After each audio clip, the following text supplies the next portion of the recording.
Pues en esta mañana quería compartir con vosotros la continuación del tema que empezamos a trabajar la semana pasada, que era el tema de la misericordia. Y dejadme que os lea un versículo del libro de Éxodo que dice, os digo el contexto, porque si no, pues no tiene mucho sentido. Es el libro de Éxodo cuando Moisés tiene una conversación con Dios y le dice Moisés a Dios, quiero ver tu rostro, ¿verdad? Quiero verte cara a cara. Y Dios le dice, pues va a ser que no. No puedes verme cara a cara, pero al menos te dejaré que veas mi espalda. Y entonces dice que Dios puso a Moisés protegido en una roca y Dios pasó por delante de él, y cuando Dios pasaba por delante de él, dijo estas palabras. Así dice Éxodo 34:6. Y pasando el Señor delante de Moisés, proclamó, el Señor, fuerte, misericordioso y piadoso, tarde para la ira y grande en misericordia y verdad.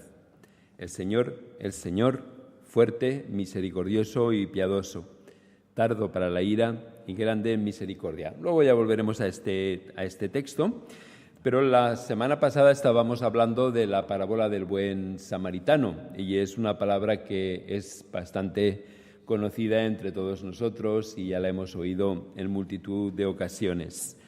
Os decía que la parábola del buen samaritano representa algunos arquetipos de personas, y estos arquetipos son personas en las que cada uno de nosotros, si lo deseamos, nos podemos sentir identificados con uno o con otro.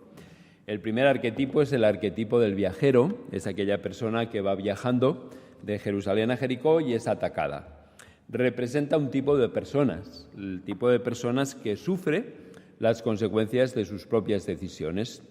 Dicho en lenguaje más popular, tú te lo has buscado, ¿verdad?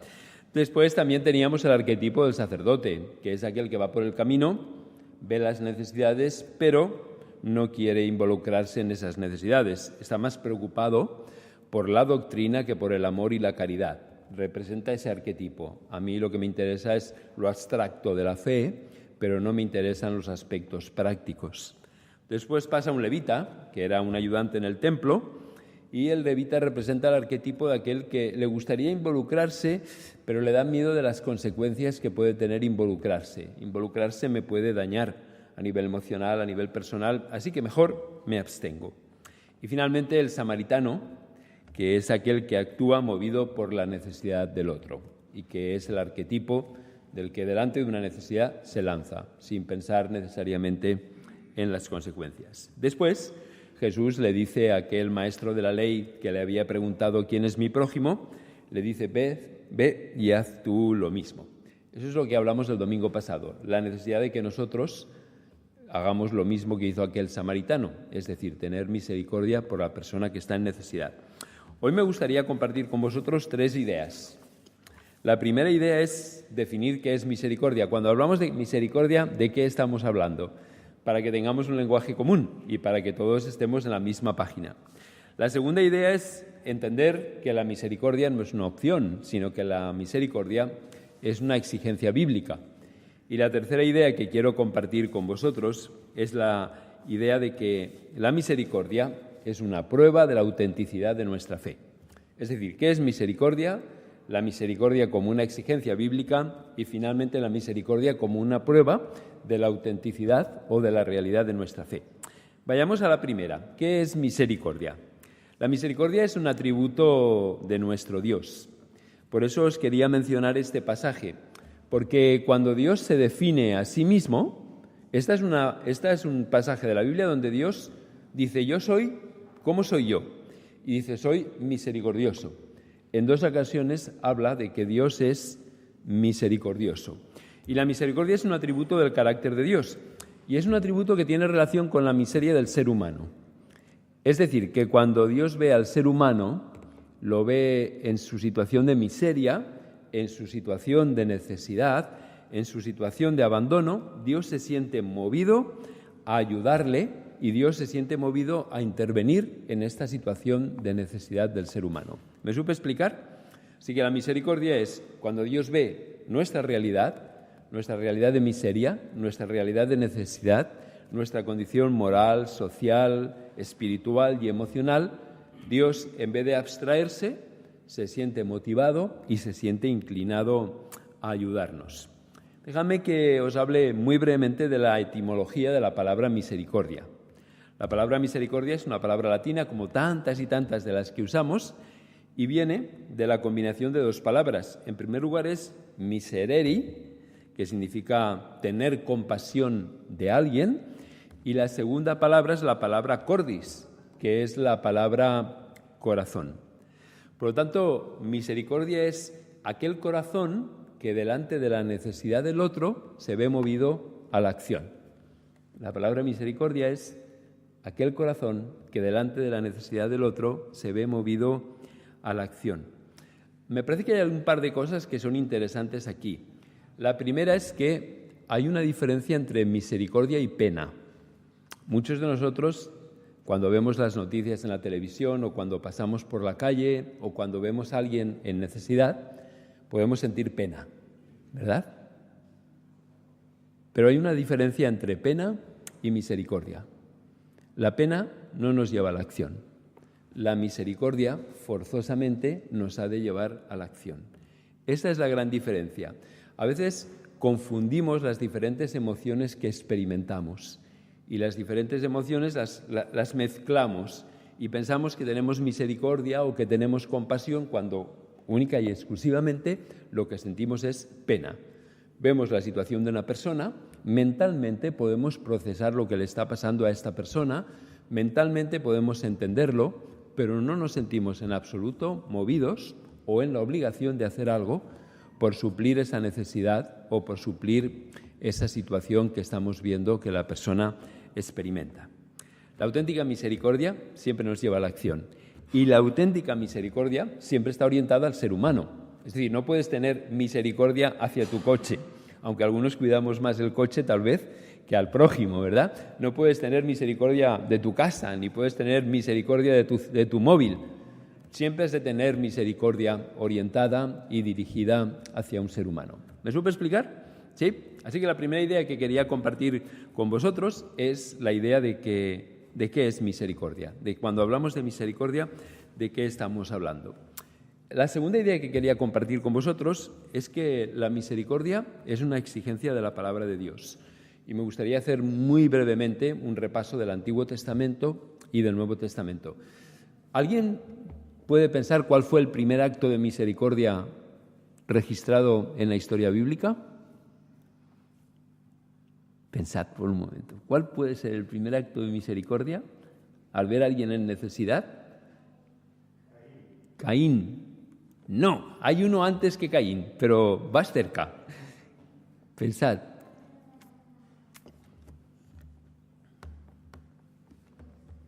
La trivia bíblica no la lleváis muy bien, ¿eh? Bueno, si pensáis en Adán y Eva, cuando Adán y Eva están desnudos y tienen una necesidad física muy grande, el primer acto de misericordia es Dios que provee vestido para que no estén desnudos. Entonces, el primer acto de misericordia que tenemos registrado, la primera vez que tenemos registrado que Dios, ante la situación de necesidad del ser humano, actúa, es en Adán y Eva. Cuando Dios es consciente de la necesidad que tienen Adán y Eva, lo que hace es suplir esta necesidad.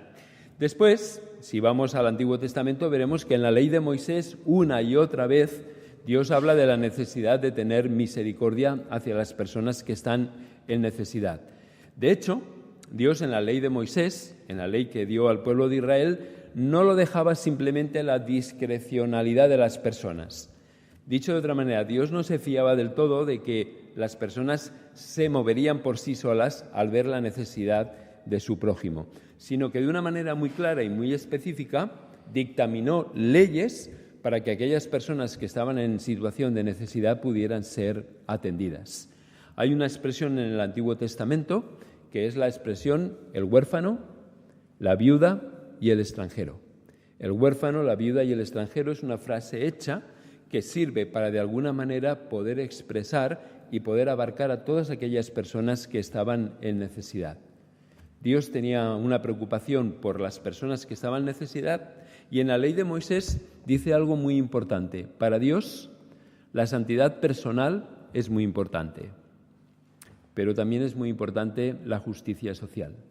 Y en el Antiguo Testamento se ponen al mismo nivel. De nada sirve la santidad personal si no hay una justicia social. De nada sirve el amor a Dios si ese amor a Dios no se plasma en un amor hacia el prójimo. De hecho, los profetas del Antiguo Testamento, una y otra vez, estuvieron denunciando la falta de justicia y la falta de misericordia que el pueblo de Israel tenía hacia su prójimo. Dejadme que os lea un pasaje del libro de Isaías. Cuando entráis en mi presencia y penetráis por mis atrios, ¿quién os exige esas cosas? No traigáis más ofrendas injustas. El humo de su cremación me resulta insoportable. Las fiestas de luna nueva, de sábado, vuestras asambleas, no soporto las reuniones de malvados. Odio vuestras fiestas e intento en vano aguantarlas. Cuando tendéis las manos suplicantes, aparto mi vista de vosotros. Por más que aumentéis las oraciones, no pienso darles oído. Vuestras manos están llenas de sangre. Lavaos, purificaos. Apartad de mi vista todas vuestras fechorías. Dejad ya de hacer el mal. Aprended a hacer el bien. Tomad decisiones justas. Restableced al oprimido. Haced justicia al huérfano y defended la causa de la viuda. Es muy interesante, ¿no? Porque Dios en el Antiguo Testamento dice, está muy bien, toda la parte litúrgica. Toda la parte litúrgica tiene sentido y toda la parte litúrgica tiene su papel. Pero yo quiero que hagáis justicia y que defendáis a la persona que está en una situación de necesidad, que delante de la miseria y de la necesidad de tu prójimo no te sientas indiferente. Podría compartir con vosotros una y otra cita en la que Dios pide misericordia, pero dejadme que acabe con una. Es una cita también del profeta Isaías y Dios dice lo siguiente: yo lo que quiero es misericordia y no sacrificios. Yo lo que quiero es misericordia y no sacrificios. En el Antiguo Testamento, Dios, que ha establecido toda la parte litúrgica y que ha establecido toda la parte de adoración y de alabanza, llega un momento en que dice, todo eso está muy bien, pero lo que yo quiero es misericordia y no quiero sacrificios. Os estaba diciendo cómo la misericordia es una exigencia bíblica y que aparece en el Antiguo Testamento. Pero cuando vamos al Nuevo Testamento, Jesús empalma con esa petición del Padre y la hace propia. En varias ocasiones en el Nuevo Testamento Jesús dice, ¿habéis olvidado ya que lo que yo quiero es misericordia y no sacrificios? Jesús vuelve a empalmar con la tradición del Antiguo Testamento en la que se nos dice que lo más importante para Dios es la misericordia. Esa misericordia que va dirigida hacia el prójimo, esa misericordia que tiene en cuenta su situación de miseria y su situación de necesidad. Jesús, como nos dice muy bien la Escritura, vino para anunciar el Evangelio a los pobres y a los necesitados. Nos dice Pablo escribiendo a los Corintios que Dios, siendo rico, se hizo pobre para que por medio de su pobreza nosotros fuéramos enriquecidos. Y es muy interesante porque Jesús dijo, bienaventurados los que son misericordiosos, porque ellos, ¿recordáis?, alcanzarán misericordia. Y finalmente, en el Evangelio de Lucas, el Señor Jesús nos dijo lo siguiente, vosotros debéis de ser misericordioso como vuestro Padre es misericordioso. Es muy interesante. ¿Sabéis qué pienso? Que los cristianos evangélicos durante mucho tiempo hemos enfatizado la justicia de Dios y no hemos enfatizado la misericordia de Dios. Yo tengo mi teoría de por qué lo hemos hecho. Porque la justicia de Dios pone el peso sobre los pecadores, ¿verdad? Pone el peso sobre lo malos que son, pone el peso sobre el hecho de que van a ir al infierno, pone el peso sobre el hecho de que merecen la condenación. Y por eso nosotros enfatizamos, porque nosotros que estamos salvos nos sentimos con superioridad por encima de ellos. Y no hemos enfatizado la misericordia, porque la misericordia me confronta a mí, la misericordia me obliga a mí, la misericordia hace que yo tenga que estar comprometido con el necesitado y yo tenga que estar comprometido con satisfacer sus necesidades. Nosotros preferimos un Dios que sea justiciero con los de fuera y misericordioso con los de dentro. Pero no es el Dios que nos enseña la Escritura. Cuando Dios se define a sí mismo, se define como misericordioso y nos pide a nosotros que seamos misericordiosos como nuestro Padre es misericordioso. Así que la primera idea que quería compartir con vosotros es ¿qué es misericordia? Recordad, misericordia es un corazón que se mueve a compasión y a acción ante las necesidades, la miseria y el estado de desamparo del ser humano. Os he hablado de que en el Antiguo Testamento Dios se define como misericordioso, Dios pide misericordia a su pueblo y Dios, a través de Jesús, nos pide a nosotros que también seamos misericordiosos. La última cosa que quiero compartir con vosotros es que la misericordia es la prueba de la autenticidad de nuestra fe. ¿Cómo podemos saber si nuestra fe es auténtica? ¿Os acordáis de ese anuncio del algodón no engaña? ¿No? Cuando pasas el algodón y el algodón no engaña. El algodón dice lo que hay, pone de manifiesto lo que hay. Dejadme que os lea un par de pasajes muy breves. Uno de la primera carta del apóstol Juan y el segundo pasaje de Santiago, el hermano de Jesús. Juan dice así: pero si alguien nada en la abundancia y viendo que su hermano está necesitado le cierra el corazón, ¿tendrá valor para decir que ama a Dios? Me gusta esta versión porque dice: hijos míos, obras son amores y no buenas razones. Y después Santiago dice lo siguiente: ¿de qué le sirve a uno, hermanos míos, alardear de fe si carece de obras? ¿Podrá salvarlo esa fe? Imaginad el caso de un hermano o una hermana que andan mal vestidos y faltos del sustento diario. Si acuden a vosotros y les decís: Dios os ampare, hermanos, que encontréis con qué abrigaros y con qué matar el hambre, pero no les dais nada para remediar su necesidad corporal, ¿de qué les servirán vuestras palabras? Así es la fe si no produce obras. Está muerta en su raíz. Bien, la misericordia es la única prueba de que nuestra fe es auténtica. Y no lo digo yo, lo dice Jesús. Es bien cierto que la Biblia nos dice que no hemos sido salvados por obras. Por gracia sois salvos por medio de la fe, y esto no es de vosotros, don de Dios, no por obras para que nadie se gloríe. Pero también es bien cierto que el apóstol Pablo dice que hemos sido salvados para obras. No por obras, pero hemos sido salvados para obras. Y entendemos por obras la práctica del bien. Y la práctica del bien siempre va dirigida al prójimo y a sus necesidades. O sea que nosotros realmente somos misericordiosos cuando practicamos el bien con las personas que hay en nuestro entorno, y al practicar el bien podemos de alguna manera ministrar sus necesidades. Y el bien que Dios nos pide que practiquemos, ese bien, esa misericordia que prueba la autenticidad de nuestra fe, se hace hacia la persona necesitada y se hace al margen de que la persona lo merezca o no. Es más fácil hacer el bien y tener misericordia con el que lo necesita, ¿verdad? Y lo necesita porque su situación es desesperada, porque las circunstancias se han vuelto adversas contra él. Es más difícil ser misericordioso con aquel que está experimentando lo que son las consecuencias de su propia conducta. ¿Me sé explicar la diferencia? Es más difícil sentir misericordia hacia alguien que, bueno, al fin y al cabo es lo que se merece, o al fin y al cabo él se lo ha buscado, o al fin y al cabo son las consecuencias naturales de sus propias acciones. Pero la Biblia lo que nos enseña es que la misericordia ha de ser indiscriminada.